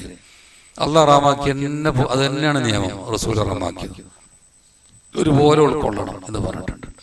അപ്പൊ നബി വിലക്കിയത് ഒഴിവാക്കണം. അപ്പോഴാണ് നമ്മുടെ നബിന്റെ ആളായി മാറുക. 3-ാമത്തെ തസ്ദീഖ് ബിമാ അഖ്ബറന, നബി പറഞ്ഞു സത്യപ്പെടുത്തണം. സത്യപ്പെടുത്താൻ ചോദ്യം ചെയ്യുക, അതിനാണ് തസ്ദീഖ് എന്ന് പറയുന്നത്. കുറെ കഴിഞ്ഞിട്ട് അങ്ങനെയൊന്നുമല്ല, ഉടനെ. കള്ള് ഹറാമാണെന്നുള്ള അറിയിപ്പ് വന്നപ്പോൾ നബി പറഞ്ഞിട്ടുണ്ട്, ആയത്തിറങ്ങിയിട്ടുണ്ട്. ഒക്കെ ഒന്നും നബി പറഞ്ഞു, ആയത്തിറങ്ങി കണക്കന്നെ. ഓല ആയത്ത് കേട്ടിട്ടൊന്നുമില്ല. ഒരാൾ വിളിച്ചു പറയാണ് കള്ള് ഹറാമാക്കി വിട്ടിട്ടുണ്ട്. എന്നാൽ കുറച്ച് ആലോചിക്കും. നമ്മളൊക്കെയാണ് ആലോചിക്കും. അതിൽ കൊണ്ടുവച്ച കുറേയാണ്. വലിയ വലിയ പാത്രത്തിൽ കള്ള് കൊണ്ടുവച്ചിട്ടുണ്ട്. അതൊക്കെ ആ നിമിഷം മറിച്ചിടുകയാണ്. എന്താണ് അത്? ആ ഈമാന്. എന്ത് സാമ്പത്തിക നഷ്ടം ഉണ്ടായാലും വേണ്ടില്ല, ഒന്നായിട്ട് മറിച്ചിടുക. ഹറാമ് വേണ്ടാന്നാണ്, അതുകൊണ്ടുള്ളൊന്നും വേണ്ടാന്നാണ്. കാരണം വിലക്കുണ്ട്. നബിന്റെ അറിയിപ്പ് വന്നിട്ടുണ്ട്, കള്ള് ഹറാമാക്കിയത് അറിയിച്ചിട്ടുണ്ട്. അതുകൊണ്ട് മദീനത്തെ അന്ന് കച്ചവടക്കാരെ നിലവാരാണ് ഇപ്പം. ഇതൊക്കെ നബി തന്നെ പറഞ്ഞ ഏറ്റവും മോശപ്പെട്ട അങ്ങാടിയാണ് പറയാം, ഏറ്റവും നല്ല പള്ളി. പക്ഷെ ആ കാലഘട്ടത്തിൽ അങ്ങാടിയിലെ മനുഷ്യന്മാരുടെ നിലവാരാണ്. കള്ള് ഹറാമായി തന്നെ എല്ലാ ബിസിനസ്സുകാരും ഒറ്റ മറിച്ചിട്ടില്ല. എന്നിട്ട് ആ മദീനത്തിന്റെ ആ താഴ്ന്ന ഭാഗങ്ങളിലൂടെ കള്ളിന്റെ ചാല ഒഴുകിയിരുന്നു എന്നാണ് ഹദീസിലുള്ള വാചകമാണ്. ഒരു കുട്ടി പോലും നിലവിൽ കൊണ്ടുവന്ന് വിൽക്കുക, ഇനി കൊണ്ടുവരണ്ടെന്ന് വെച്ചൂടെ, ഒന്നുപോലും പറയില്ല. ആ നിമിഷം സമേനാവാത്തായ കുബൈലേക്ക് നിസ്കരിച്ചുകൊണ്ടിരിക്കുമ്പോൾ ഒരു വാർത്ത കേട്ടുമല്ലോ, കിബില മാറിയിട്ടുണ്ട്. എന്നാ നീ നിസ്കാരം കഴിഞ്ഞോട്ടെന്ന് കൂടി ആലോചിക്കണമല്ല, ഒറ്റ തിരിയല് നിസ്കാരത്തിൽ തിരിയാ. ആലോചിച്ചു. അങ്ങനെയാണ് കീഴടങ്ങുന്നത്. വിഷയം കേട്ട് കഴിഞ്ഞാൽ ഉടൻ അതിലേക്ക് മാറുക. ഞാൻ മസ്ജിദുൽ ഖിബലത്തൈൻ എന്നറിയപ്പെട്ട 2 കിബിലുള്ള പള്ളി നിസ്കാരത്തിൽ മാറിയതാണ്. ഒരാൾ വിളിച്ചു പറയാൻ നിങ്ങൾ അറിഞ്ഞില്ല, കിബില മാറി. എങ്ങോട്ടാ? കാബയിലേക്കാണ്. ഒറ്റ തിരിയല, നിസ്കാരത്തിൽ തിരിയാ. ഇങ്ങനെ മോമിനുകളാണ്. റസൂൽ പറഞ്ഞ സത്യപ്പെടുത്തുന്നത് ഭയങ്കര ഗുണം കൊണ്ട് കിട്ടണത്. ഇതിപ്പോ വലിയ പണിയൊന്നുമില്ലല്ലോ സ്വീകരിക്കാൻ. ചിലപ്പോൾ ആൾക്കാർ പിന്തിരിപ്പെന്ന് പറയും, അവർ ഈ കാലത്ത് എപ്പോഴും അതൊക്കെ ഇത് നടക്കുക എന്ന് പറയും, കാലത്തിന് പറ്റാത്തവർ എന്നൊക്കെ പറയും. പല പേരും പേടിച്ചിട്ട് ആൾക്കാരെ പേടിച്ച് നടക്കണം കുറെ ആൾക്കാരുണ്ട്. ഇതെന്തിനാ ആൾക്കാരെ പേടിക്കണം? ദീനനുസരിച്ച് ജീവിക്കുക. അങ്ങനെ ജീവിച്ചു കഴിഞ്ഞാലുണ്ടല്ലോ, ഖുർആനിൽ പറഞ്ഞ ഒരായത്ത്, മൻ യുതിഇല്ലാഹ വറസൂല, ആരെങ്കിലും അള്ളാഹിനെ അവന്റെ ദൂതനെ അനുസരിച്ചാൽ, അള്ളാഹിനും അവന്റെ ദൂതനെയും രണ്ടാളി, ഫൗലായിക അവർ മഅല്ലദീന അൻഅമ അല്ലാഹു അലൈഹിം, അള്ളാഹ് അനുഗ്രഹിച്ചവരുടെ കൂടെയായിരിക്കും സ്വർഗത്തിൽ. ആരാനുഗ്രഹിച്ചവർ? മിനൻ നബിയ്യീന, നബിമാരുടെ കൂടെ. നബിമാരത്ര നമ്മളെ വലിയ കയ്യില ഉറപ്പല്ലേ. ആര് പറഞ്ഞാലും ഓ കള്ള പറഞ്ഞ നമുക്കറിയാം, കളവാണ് പറയണത്, ഒരിക്കലും കഴിയില്ല. പിന്നെ സിദ്ദീഖീന, സിദ്ദീഖുമാരുടെ കൂടെ, സിദ്ദീഖുമാർ. പിന്നെ വശുഹദാ, രക്തസാക്ഷികളുടെ കൂടെ. വസ്സാലീന, നല്ല സജ്ജനങ്ങളുടെ കൂടെ. വഹ്സന ഉലൈക റഫീഖ, അവരെത്ര നല്ല കൂട്ടുകാരാണ്. അപ്പൊ അള്ളാഹിനെ റസൂലിനെ അനുസരിച്ച നബിമാരുടെ കൂടെ സ്വർഗത്തിലെത്തുക. അവരെത്ര അമലുകളില്ലെങ്കിലും അതാണ് പറയുന്നത്. സിദ്ദീഖുകളുടെ കൂട്ടത്തിലെത്തും, അവരത്ര അമലുകളില്ലെങ്കിലും. കാരണം നമുക്ക് അത്ര ഇഷ്ടമാണ് നബിൻ്റെ ഹദീസ്, ഭയങ്കര ഇഷ്ടമാണ്. നമ്മൾ പരമാവധി നന്നായി ജീവിക്കണമുണ്ട്. അതുകൊണ്ടാണ് ഒരു സഹാബി നബിൻ്റെ അടുത്ത് ഇങ്ങനെ വന്നപ്പോൾ ഇറങ്ങിയ ആയത്താണ്. ഇടയ്ക്കിടയ്ക്ക് നബിനെ വന്ന് നോക്കി ഇങ്ങനെ പോകും. അവർക്ക് നബി ശ്രദ്ധിച്ചു എന്താ എൻ്റെ പ്രശ്നം എന്ന് ചോദിച്ചു. അപ്പം അദ്ദേഹം പറയാണ്, നിങ്ങളെൻ്റെ ഇടയ്ക്ക് ഇങ്ങനെ കാണണം, നബിനെ കാണാൻ അവർക്ക് ഇഷ്ടമാണ്. പിന്നെ ഇങ്ങനെ കരയണുണ്ട്. ഇവർ എന്തിനാ കരയണം? അതോ പരലോകത്ത് നിങ്ങളുടെ നബിമാരെ കൂടി ഇരിക്കും, അന്നിപ്പോൾ ഞങ്ങൾക്ക് അവിടെ നിന്ന് കാണാൻ കൊടുക്കില്ല വിചാരിച്ചിട്ട് സഹിക്കണില്ല. അതാണ് പറയണത്. അപ്പൊ നബി ഒന്നും പറഞ്ഞില്ല. അപ്പം ഇറങ്ങിയ ആയത്താണിത്. അള്ളാഹുവിന്റെ റസൂലിനെ അറിയാനുസരിച്ച് അവർ നബിമാരെ കൂടെ തന്നെ ആയിരിക്കും സ്വർഗത്തിൽ. പിന്നെ ഒരു ഹദീസുണ്ട്, അൽ മർഉ മഅ മൻ അഹബ്ബ, ഒരാൾ ആരെയാണ് ഇഷ്ടപ്പെട്ട കൂടെ ആയിരിക്കും സ്വർഗത്തിൽ. നബി ഇത് പറഞ്ഞപ്പോ അനസ് ബിൻ മാലിക് പറയാൻ, ഞങ്ങള് അത്ര സന്തോഷിച്ച് വേറൊന്നുമില്ല. എന്നിട്ട് അദ്ദേഹം പറയാണ്, ഞാൻ റസൂലിനെ സ്നേഹിക്കുന്നുണ്ട്, ഞാൻ അബൂ സിദ്ദീഖിനെ സ്നേഹിക്കുന്നുണ്ട്, ഞാൻ ഉമർ ഖത്താബിനെ സ്നേഹിക്കുന്നുണ്ട്. പക്ഷെ 4000 പോലും എൻ്റെ അമലെത്തൂല. എന്നാലും ഞാൻ സ്വർഗത്തിൽ വല്ല കൂടെ ഉണ്ടാവുന്നതാണ് എൻ്റെ പ്രതീക്ഷ. കാരണം എനിക്ക് അവരൊക്കെ ഭയങ്കര ഇഷ്ടമാണ്. ഈ ഇഷ്ടം നമുക്ക് വേണം. വെറും ഇഷ്ടം എന്ന് പറയും ചില ആൾക്കാർ, നിസ്കാരം നോമ്പൊന്നുമില്ലാതെ മൗലൂദ് കഴിച്ചാൽ മതി. ഞാൻ ആ ഇഷ്ടമല്ല പറയുന്നത്. പരമാവധി ഫർദും സുന്നത്തൊക്കെ വർദ്ധിപ്പിക്കും. എന്നാലും എത്ര വർദ്ധിപ്പിച്ചാലും അവരെ 4000 പോലും നമ്മളെത്തൂല. നല്ല പ്രശ്നമല്ല, നമ്മൾ അവരെ കൂടെ സ്വർഗത്തിലെത്തുന്ന പറയുന്നത്. അപ്പൊ നമ്മെ സംബന്ധിച്ചിടത്തോളം ഇതിന്റെ വില നമ്മളറിയാം. ഇതിന്റെ വില ഭയങ്കര വിലപ്പെട്ടതാണ്. ഞാൻ എവിടെയോ പറഞ്ഞ ഒരു കാര്യം ഓർമ്മയായിട്ട് ഞാൻ പറയണേ. നമ്മുടെ യൂട്യൂബിൽ ഞാനൊരു ഇന്റർവ്യൂ കണ്ടിരുന്നു. ഒരു മുസ്ലിമായ ഒരാളെ ഇസ്ലാമിൽ കടന്നു, ഏതൊരു നായർ സമൂഹത്തിലുള്ള ഒരാളിട്ടാണ് ഇസ്ലാമിലേക്ക് വന്നു. നല്ല സംസാരം, നല്ല ദീനി സംസാരമായിട്ട് തോന്നി. അപ്പൊ അയാളോട് ഇന്റർവ്യൂ നടത്തുന്ന ആളെ ചോദിക്കുന്നുണ്ട്, നിങ്ങൾക്ക് ഇസ്ലാമിലേക്ക് വന്നിട്ട് ഒരുപാട് നഷ്ടങ്ങൾ ഉണ്ടായിട്ടില്ലേ ചോദിക്കുന്നുണ്ട്. കാരണം ഇന്നങ്ങനെയാണ്, കുറേ നഷ്ടങ്ങളും ഒറ്റപ്പെടുത്തും, ഭ്രാന്തനാ പറയും, വലിയ പ്രശ്നങ്ങളുണ്ടാകും, കൊന്നുകളയും. നിങ്ങൾക്ക് നമ്മുടെ നാട്ടിലല്ല. അവർക്കൊക്കെ വന്ന നഷ്ടം എന്തൊക്കെയാന്ന് ചോദിച്ചു. അപ്പൊ അയാൾ തിരിച്ചു ചോദിക്കുകയാണ്, ആ ചോദ്യം അയാൾക്ക് പറ്റില്ല. അയാൾ പറയണ, എന്താണ് ഈ ലാഭം, എന്താണ് ഈ നഷ്ടം, അതാദ്യം വേർതിരിച്ച് മനസ്സിലാക്കണം എന്നാണ്. എന്താണ് ഈ ലാഭം, എന്താണ് ഈ നഷ്ടം, ആ തിരിച്ചറിയില്ല പലർക്കും. ലാഭത്തെ പറ്റി നഷ്ടത്തെ പറ്റി തിരിച്ചറിയില്ല, വലിയൊരു പ്രശ്നമാണ്. അദ്ദേഹം പറയാണ്, മുസ്ലിങ്ങൾ ഖുർആനുണ്ട്, അവർക്കതുണ്ടോ? എന്താ ഖുർആന്റെ വില? ഒരായത്ത് പഠിച്ചാൽ ഏറ്റവും നല്ല ഒരു വാഹനം കിട്ടുന്നത് പോലെ എന്നൊക്കെ റസൂൽ പറഞ്ഞിട്ടുണ്ട്. 2 ആയത്ത് പഠിച്ചാൽ അത്ര. അൽഫിലാമി ഒരക്ഷരമല്ല, 3 30 ഇരട്ടി ചുരുങ്ങിയ കൂലി. ഈ ഖുർആൻ ഓതുമ്പോൾ ഇത്ര ലാഭകരമായ കാര്യമാണ്. ഇത് കാണാൻ പഠിക്കാൻ ഇത്ര ലാഭമാണ്. ഇസ്ലാം മുഴുവൻ ലാഭകരമല്ലേ? ഫുൾ ലാഭത്തിലേക്കാണ്. അത് നമുക്ക് വില മതിക്കാൻ പറ്റാത്തത്ര ലാഭമാണ്. ഇഫ്താക്കിയനോട് നാളെ പരലോകത്ത് ഇഖ്റ ഓർത്തക്കി എന്നാ പറയാ. നീ ഓതുക, കയറിപ്പോയിക്കോ, സ്വർഗത്തിൽ നിന്റെ പദവി ഏതായത്താണ് അവസാനിക്കുന്നത് അവിടെയാണ്. ഒരുപാട് പദവിയാണ്, സ്വർഗം കുറേ പദവിയാണ്. ഇപ്പൊ ഖുർആൻ 6000-ലധികം ആയത്തുണ്ടല്ലോ. അത്ര പദവി ഇപ്പൊ എന്താ ഉണ്ടാവും മനസ്സിലാക്കാമല്ലോ. അതിനേക്കാളും ഉണ്ടാവാം. പദവി വർദ്ധിപ്പിക്കുമ്പോൾ വേറെ കുറെ പണികളുണ്ട്. അതിലാണ് ഒന്നും കാണാൻ പഠിക്കുക എന്ന് പറയുന്നത്. അപ്പൊ കിട്ടുന്ന നേരത്തെ ഖുർആൻ കാണാൻ പഠിക്കാൻ നല്ല കാര്യമാണ്.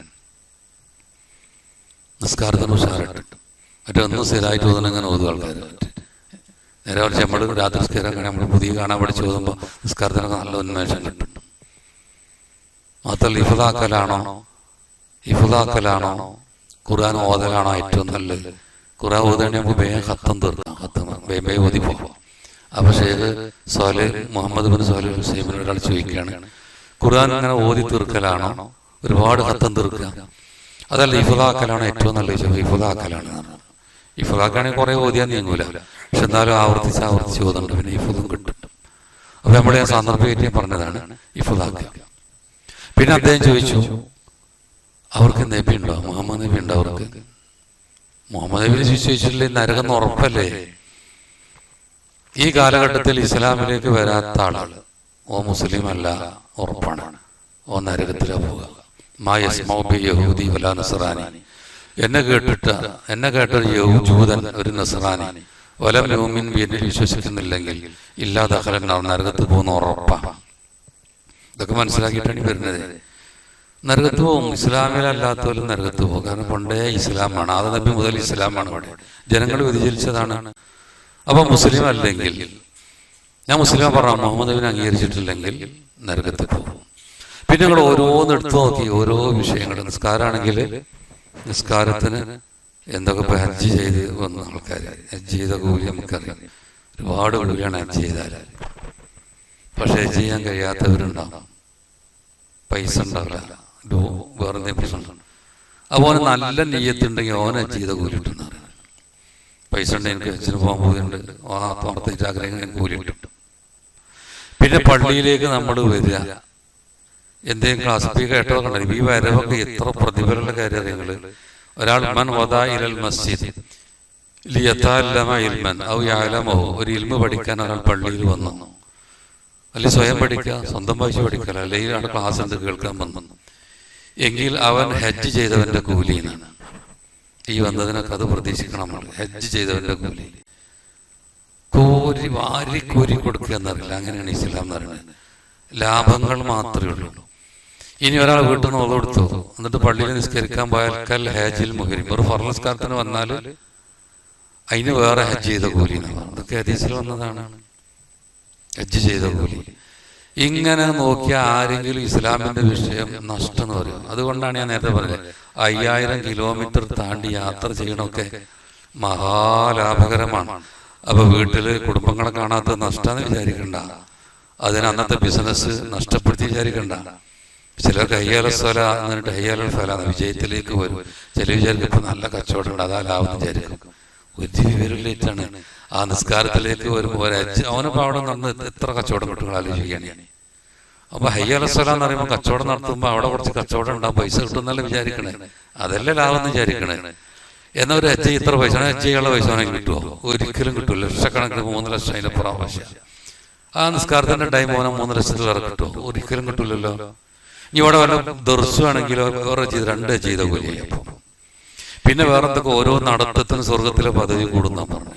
ഒരു നടത്തുന്ന പദവി വരികയാണ്, അടുത്ത നടത്തത്തിൽ തിന്മ മായ്ക്കപ്പെടുന്ന പറഞ്ഞു. എന്തൊക്കെ ഇതിൽ വന്നു കഴിഞ്ഞാല് ഈ കിതാബും സുന്നത്തും അനുസരിച്ചാൽ കിട്ടുന്ന കാര്യങ്ങൾ അവിടെ പറയുന്നത് ഒരുപാട് പ്രതിഫലങ്ങളാണ്. അപ്പൊ വിലമതിക്കാനാവാത്തതാണ് കിതാബും സുന്നത്തും.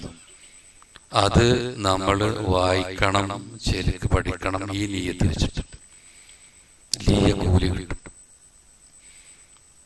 ഇത്തിരി താല്പര്യത്തിലാണ് അന്നൊക്കെ ആൾക്കാർ ഹദീസ് പഠിക്കുന്നതിന് ജീവിതത്തിൽ മാറ്റം ഉണ്ടാവും, നല്ല തഖ്വ വിശുദ്ധ ഖുർആൻ മനസ്സിലാണെങ്കിൽ തന്നെ നമുക്ക് ഹദീസ് വേണം, അല്ലെങ്കിൽ മനസ്സിലാവില്ല. ഖുർആനിൽ നിസ്കരിക്കണം എന്ന് പറഞ്ഞിട്ടുണ്ടാവും, പക്ഷെ എങ്ങനെ നിസ്കരിക്കാൻ പറഞ്ഞിട്ടില്ല. നിസ്കരിക്കണം പറഞ്ഞു, തക്ബീറത്തുൽ ഇഹ്റാം കയറിയിട്ട് അത് ഖുർആനിലില്ല. പിന്നെ അതിനുശേഷം ഇസ്തിഫ്താഹിന്റെ പ്രാർത്ഥന നടത്തണം, അത് ഖുർആനിലില്ല. പിന്നെ ഫാത്തിഹ സൂറത്ത് അത് ഖുർആനിലൊക്കെ കിട്ടില്ല. അതിനുശേഷം സൂറത്ത് ഓതണം, അത് ഖുർആനിലില്ല.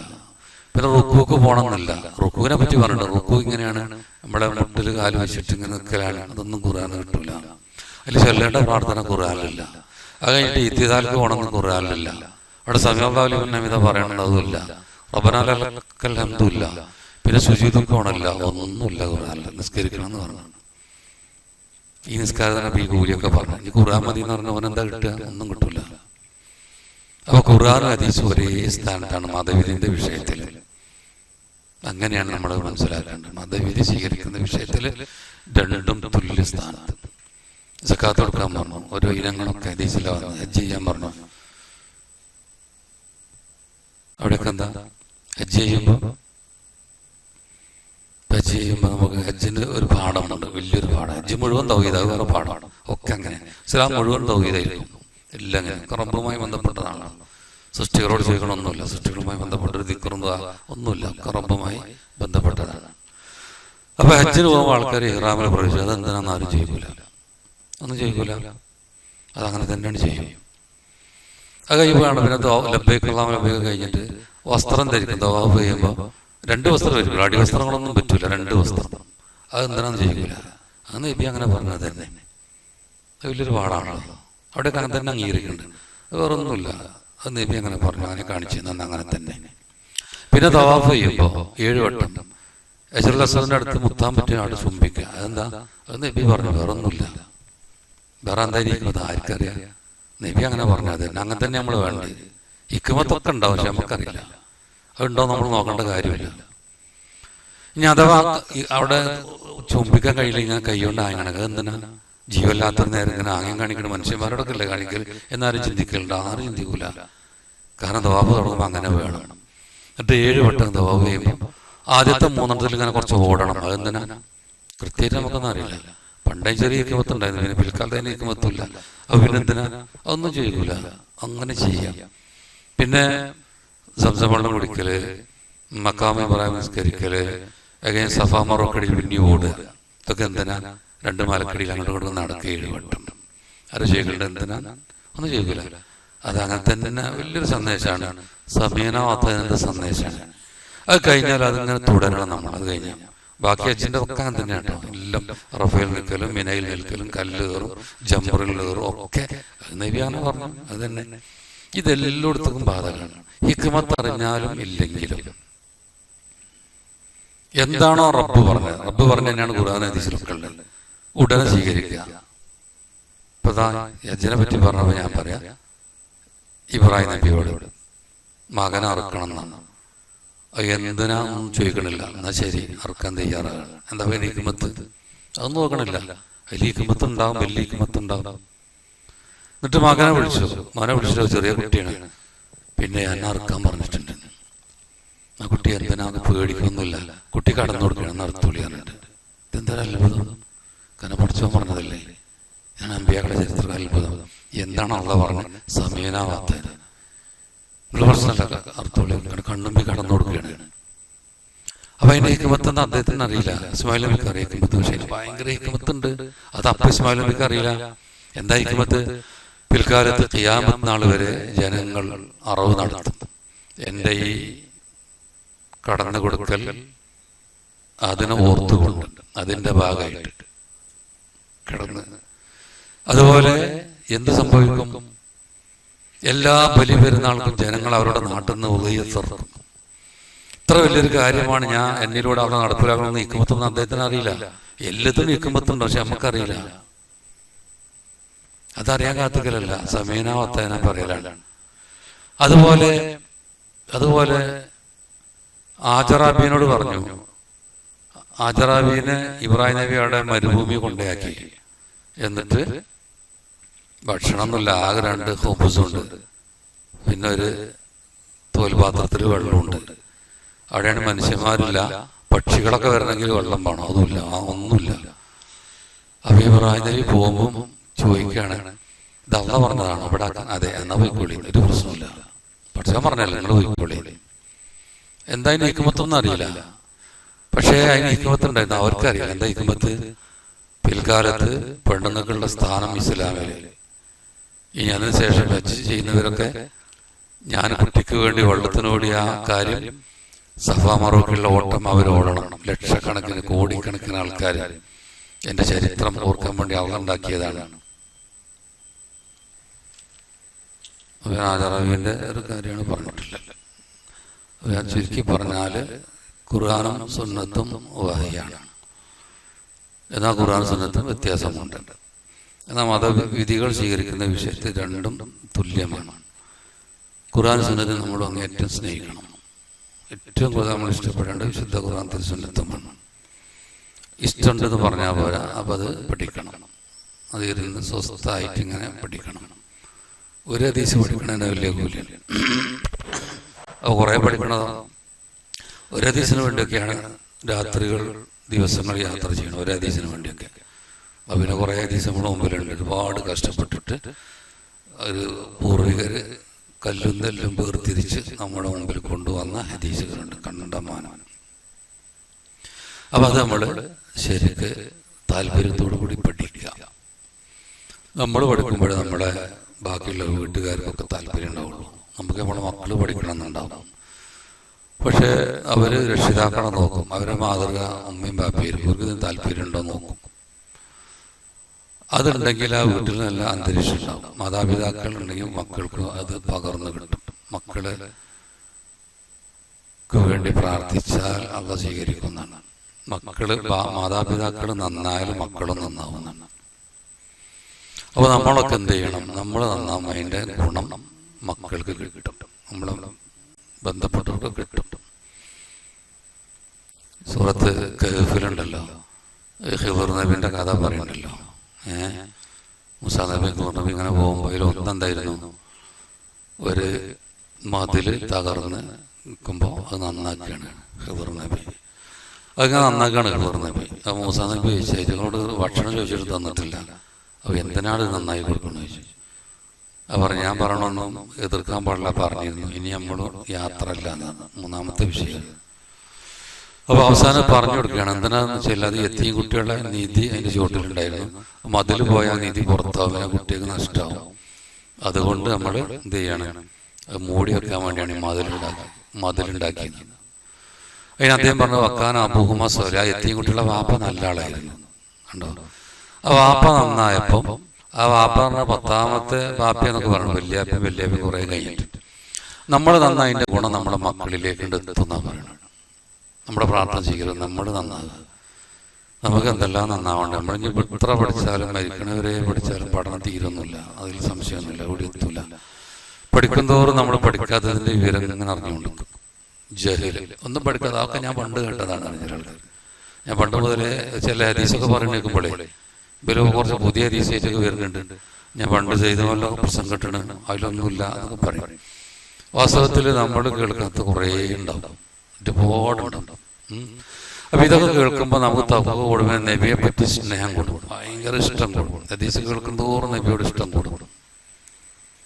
നബി സത്യദൂതനാണെന്ന് ഇങ്ങനെ ബോധ്യപ്പെടും. നബി സത്യദൂതനുള്ള കുറേ തെളിവുണ്ട്. ഒന്ന് ഖുർആൻ തന്നെയാണ്, പരിശുദ്ധ ഖുർആൻ. നബിയെ കൂടുതലാകെ ഖുർആൻ കൊണ്ടുവരാൻ കഴിയില്ലെന്ന് ഉറപ്പാണ്.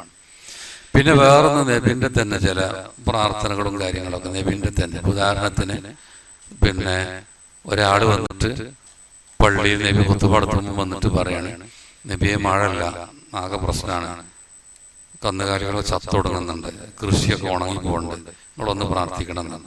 അപ്പോൾ നബി അപ്പനെ കൈയുയർത്തി പ്രാർത്ഥിച്ചു, കൊടും ചൂടുള്ള നേരെ. അപ്പോൾ സാഹിബ് അനസ് മാലിക് പറയാണ്, ഒരു കിരീടം പോലെ മദീനയുടെ മുകളിൽ ഒരു മേഘം വന്നു, പിന്നെ മേഘങ്ങൾ വന്നു, പിന്നെയാണ് മഴ ചെയ്യാൻ തുടങ്ങി. നബി മിമ്പർമർ ഇറങ്ങുമ്പോഴന്നെ അപ്പം തന്നെ മഴ പെയ്തിട്ട് തലകൂടെ താടിയിലൂടെ ഇങ്ങനെ വലിക്കണം ഞങ്ങൾ കണ്ടു. ഒറ്റ പ്രാർത്ഥന. ഇതൊക്കെ സത്യനബി എന്നുള്ള തെളിവ്. നമ്മളറിയാതെ വേറെ പല വരികൾക്കിടയിൽ നിന്ന് നബി സത്യദൂതൻ നമുക്ക് ഇങ്ങനെ ബോധ്യവും. അല്ലെങ്കിൽ ആ പ്രാർത്ഥനക്ക് അപ്പൊരു മഴ വരും, ആ നേരം മഴയില്ലാത്ത സമയം. എന്നിട്ട് ആ മഴ തുടരുന്നുണ്ട്. ശനിയാഴ്ച മഴ, ഞായറും മഴ, തിങ്കൾ, ചൊവ്വ, ബുധൻ, വ്യാഴം, വെള്ളിയാഴ്ച മഴ. അതേ മനുഷ്യൻ വന്നിട്ട് പറയും, നബിയെ മഴ നിൽക്കാനൊന്ന് പ്രാർത്ഥിക്കണം. നിങ്ങൾ ആലോചിക്കുകയാണ്, ബുഖാരി മുസ്ലിം റിപ്പോർട്ട് ചെയ്ത ഹദീസാണ്, ലോകത്താരും തള്ളാത്തത്. ഈ മഴ ഭയങ്കര കൂടിയിട്ടുണ്ട്, കൂടിയാലും പ്രശ്നമല്ല. അപ്പൊ നബി മഴ നിർത്തല്ല, അള്ളാഹുമ്മ ഹവാലൈനാല, അള്ളാഹു തങ്ങൾ ചുറ്റും മതി മലകളിലൊക്കെ ഞങ്ങൾക്ക് വേണം. എന്നിട്ട് പറയാം, മഴ നീങ്ങി പോണ ഞങ്ങൾ ഇങ്ങനെ കണ്ടു. ഇങ്ങനെ എത്ര അനുഭവങ്ങൾ അവരിങ്ങനെ പറയണ. തിരുവേരിങ്ങനെ ഒത്തുപാടത്തുമ്പോൾ പഴയ മിമ്പറാണ്. അപ്പോൾ അത് ഒരാളോട്, ഒരു ആശാരിയോട് നല്ല മിമ്പറൊക്കെ ഉണ്ടാക്കാൻ പറഞ്ഞിട്ട് പുതിയ മിമ്പർ ഉണ്ടാക്കി. എന്നിട്ട് ഫസ്റ്റിൽ അതിൽ കയറി പ്രസംഗിക്കാൻ ഒരുങ്ങുമ്പോൾ പഴയ മിമ്പർ അവിടെ ഉണ്ട്. സഹീൽ ബുഖാരിലെ സംഭവം ഞാൻ പറയുന്നത്. നബി ഇതിക്കണം മാറിയപ്പോൾ പഴയ മിമ്പറങ്ങോട്ട് കരയാൻ തുടങ്ങി, ഉറക്കി. പള്ളിയിലൊരു മുഴുവത് കേൾക്കുകയുള്ളൂ.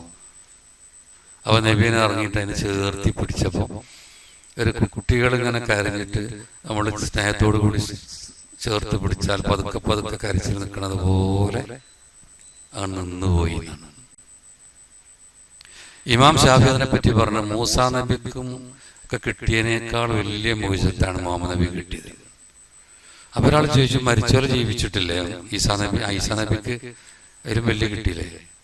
അപ്പം ഇമാം ഷാഫി അതിലും വലുതാണിത്. അത് മരിച്ച ഒരാളപ്പോൾ അയാൾ അതിൽ ജീവൻ ഉണ്ടായിരുന്നു, മരിച്ച ആളെ ജീവിപ്പിച്ചു, പെട്ടെന്ന് തന്നെ ജീവൻ കിടന്നാണ് മരിച്ചുപോയി. അങ്ങനെയുള്ള സംഭവം വേറെ ഖുർആൻ 5 സ്ഥലത്ത് മരിച്ചവരെ ജീവിച്ചു ഇങ്ങനെ പറയുന്നുണ്ട്, ഖുർആൻ തന്നെ പറയുന്നുണ്ട്.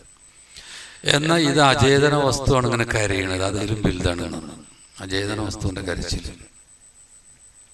ഇതുപോലെ വേറൊന്ന് എന്താ അറിയോ, അവരിങ്ങനെ 100-300 ആള് സാക്ഷികളായിരുന്നു. പള്ളി കുറേ ആളുണ്ടാവില്ലേ കരച്ചിലേക്കാണ്. അതുപോലെ 100-300 ആളുടെ യാത്രയിലാണ്, വെള്ളമൊക്കെ തീർന്നു. എല്ലാവരും റിപ്പോർട്ട് അവരുടെ മുമ്പിലാണ് സഹീൽ ബുഖാരി ഇതൊക്കെ പറയണത്. അപ്പോൾ എല്ലാവരും കണ്ട് മുത്തവാത്തിറിന്റെ ഗണത്തിലാണൊക്കെ വരിക. ആരത്തും വെള്ളമല്ല, ഇനി കൊടുക്കണം, കുളിക്കേണ്ട നിർബന്ധമുള്ളവർ കുളിക്കണം എന്നും വെള്ളമല്ല. യാത്രയിലാണ് ജീവിതമൊക്കെ ജിഹാദും യാത്രകളൊക്കെ ഉള്ള അധികവും. അപ്പൊ റസൂല് പറഞ്ഞ കുറച്ചെന്തോ വെള്ളം ഉണ്ടെങ്കിൽ കൊണ്ടുവരികയാണ്. അപ്പൊ ആരും തോൽപ്പാത്ത കുറച്ചുണ്ട്, ഇവിടെ അതൊരു പാത്രത്തിൽ വയ്ക്കാൻ പറഞ്ഞു. നബി അതിൽ കൈ വെച്ചു. ആ വിരലുകൾക്കിടയിൽ നിന്ന് വെള്ളം ഭയങ്കരമായിട്ട് ഇങ്ങനെ വരിക. കണ്ടൂര് മുഴുവൻ പറയാം, അത്ഭുതം. വിരലുകൾക്കിടയിൽ നിന്ന് വെള്ളം ഇങ്ങനെ ഉറവായിട്ട് ഇങ്ങനെ വരിക. നബി പറഞ്ഞ വെള്ളം എടുത്ത് കണ്ടവർക്ക് എടുത്തുവെച്ചോളി, പാത്രങ്ങളുണ്ട് പാത്രങ്ങൾ കുടിക്കുന്നുണ്ട് കുടിച്ചോളൂ, കുളിക്കേണ്ടവർ കുളിച്ചോളൂ, സൂക്ഷിക്കേണ്ടത് സൂക്ഷിച്ചു വെച്ചോളൂ. എല്ലാവരും എടുത്ത് വെച്ചു.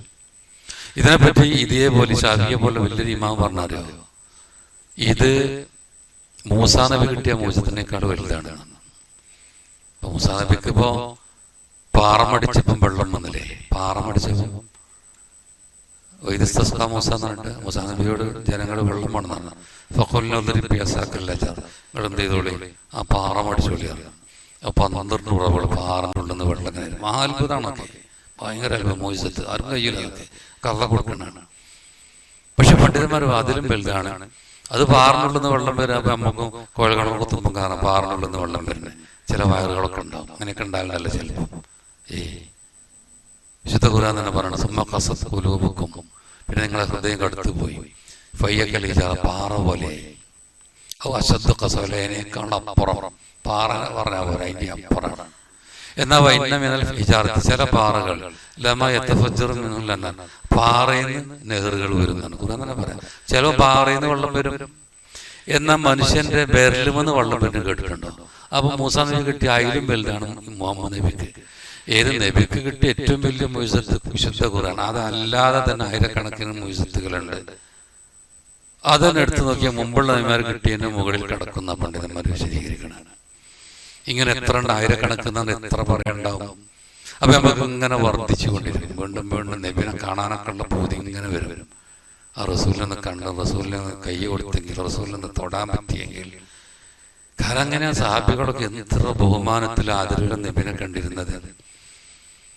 കാരണം അള്ളാന്റെ വായി ഇങ്ങനെ ഏറ്റവും അതിനും പുറമെ നബി അങ്ങനെ നല്ല സൗന്ദര്യമുള്ള ആൾ വരുന്നു. അങ്ങനെയൊക്കെ ഉണ്ടല്ലോ പല രൂപത്തിലും. ഈ ലോകത്ത് നമ്മൾ വേറെന്തിനൊക്കെ ഇഷ്ടപ്പെടുക, അതിനൊക്കെ എല്ലാറ്റിലും നമ്മൾ ചില ആൾക്കാർ പറയുന്നുണ്ട്, ചില വ്യക്തികളെ നമ്മൾ ഇഷ്ടപ്പെടാനുള്ള കാരണം എന്താ? ഒന്നും അയാൾ ജീവകാരുണ്യ പ്രവർത്തനമായിരിക്കും. എങ്കിൽ അത് നോക്കുകയാണെങ്കിൽ നബിന്റെ അത്ര ജീവകാരുണ്യ പ്രവർത്തനമുള്ള ഒരാളുമില്ല. ഇനി വേറെ ചില ആൾക്കാരെ നമ്മൾ ഇഷ്ടപ്പെടുന്ന അയാളെ തറവാടായിരിക്കും. നമ്മുടെ നാട്ടിൽ തന്നെ ചില കുടുംബത്തിൽ നിന്ന് വന്നാൽ ഇഷ്ടപ്പെടാൻ, ഈ കോൺഗ്രസ്സുകാരെ നെഹ്റു കുടുംബത്തിൽ നിന്ന് വന്നവർക്ക് ഇഷ്ടമാണ്, കുറച്ചും കൂടി അംഗീകരിക്കും. അങ്ങനെ ചിലർ പറയുന്നുണ്ടല്ലോ. അങ്ങനെ പലരും പറയും ചില കുടുംബം തറവാട് നോക്കിയിട്ട് ഇഷ്ടപ്പെടും. അങ്ങനെയാണ് നബിന്റെ തറവാട് അഷറഫു നസബ് അലാ വജ്ഹിൽ അർളി ഇത്ലാഖ് എന്ന നിരുപാധികം ഭൂമിയിലെ ഏറ്റവും നല്ല തറവാട് ഇബ്രാഹിം നബിയുടെ തറവാട്, മുഹമ്മദ് നബിയുടെ തറവാട്. അതിലും വലിയ തറവാട് വേറെ ഇല്ല. ആ തറവാട്ടിൽ നിന്നാണ് പിന്നെ നബിന്റെ ശത്രുക്കൾ പോലും സമ്മതിച്ചിരുന്നു. ഇർക്കൽ ചക്രവർത്തിന്റെ ചരിത്രം കിട്ടില്ല, ഷാമിൽ കച്ചവടത്തിന് നിന്നപ്പോഴാണ്. അപ്പൊ നബിന്റെ കത്ത് അവിടെ ഇർക്കലിന് കിട്ടിയിട്ടുണ്ട്. അപ്പൊ ഞാൻ നബിനെ അറിയുന്ന ഒരാളെ ചോദിക്കുകയാണ്. അപ്പൊ ഏറ്റവും അടുത്ത ആൾ നബിന്റെ ഏറ്റവും വലിയ ശത്രു കൂടിയാണ്, അബൂ സുഫിയാനോടെ ചോദിക്കണേ. ആദ്യത്തെ ചോദ്യം ഇർക്കൽ ചക്രവർത്തി ചോദിക്കണം, എന്താ കൈഫ നസബു ഫീക്കും, അവിടെ വന്നു എന്ന് പറയുന്ന നബിന്റെ തറവാട് എങ്ങനെയാണ്? കാരണം നബിമാർ ഉന്നത തറവാട്ടെന്നാ വരുന്നത്. അതിൽ അബൂ സുഫിയാൻ കള്ളം പറയാൻ പരിഹാരം മറ്റൊരു തിരുത്തുന്നോണം പറഞ്ഞാൽ മോശമല്ലേ?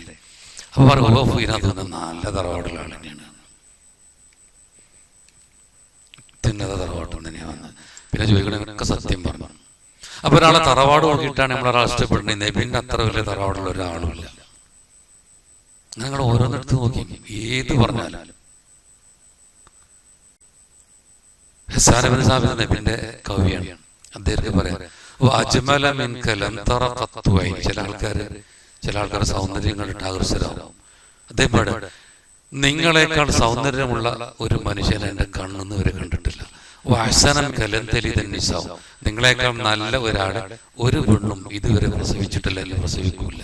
എന്നിട്ട് ഇങ്ങനെ നബിനെ പറ്റി ഇങ്ങനെ വിശദീകരിക്കണം. ഒരു സഹാബി പറഞ്ഞുണ്ട്, ഞാൻ 14 രാവിലെ പൂർണ്ണ ചന്ദ്രനിലേക്കും നോക്കി, നബിന്റെ മുഖത്തേക്കും ഇങ്ങനെ നോക്കി. എനിക്ക് നബിന്റെ മുഖം അതാണ് എൻ്റെ മനസ്സിലുള്ളത്. തിളങ്ങുന്ന മുഖം, സുന്ദരനായ മുഖം, അങ്ങനെയൊക്കെ ഏതെടുത്താലും.